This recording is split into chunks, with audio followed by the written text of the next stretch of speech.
আজকে বানাবো অনুষ্ঠান বাড়ির মতো শুক্তো রেসিপি। তার জন্য এখানে সব রকম সবজিকে লম্বা লম্বা করে কেটে নিয়েছি ডালের বড়ি। প্রথমে সব সবজিগুলো সাদা তেলে ভালো করে ডাল করে ভেজে নিতে হবে। ভেজে নেওয়ার পরে কিন্তু রান্নাটা করবো। আর এখানে গোটা পাঁচফোড়ন নিয়েছি শুকনো খোলায় ভেজে। সব সবজিগুলো ভেজে নেওয়ার পরে এখানে চলে যাবো শুক্তোটা রান্না করার জন্য। তার আগে ডালের বড়িটা ভেজে নিতে হবে। ডালের বড়িটা ভেজে নিলাম। ওই তেলের মধ্যে দিয়ে দিচ্ছি 2টো তেজপাতা, আদা বাটা দিয়ে দিলাম, দিয়ে একটু নাড়ি চাড়িয়ে ভেজে নেব।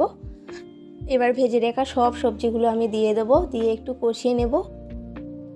দেখতেই পাচ্ছেন সবজিগুলো খুব ভালোভাবে ভেজে নিয়েছি। পরিমাণ মতো লবণ দিয়ে দিচ্ছি। দেওয়ার পরে আরও একটু নাড়িয়ে চাড়িয়ে নেব।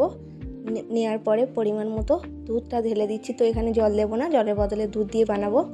পাঁচফোড়ন শুকনো কলায় ভেজে নিয়েছি, আর কাজু বাদাম বাটা দিয়েছি। উপর থেকে পাঁচফোড়ন ভাজাটা গুঁড়ো করে দিয়ে দিলাম, আর ডালের বড়িও দিয়ে দিয়েছি। তো রেসিপি আজকের এই পর্যন্ত। যদি ভালো লাগে লাইক, শেয়ার এবং সাবস্ক্রাইব করে দিতে ভুলবেন না। দেখা হচ্ছে পরের ভিডিও।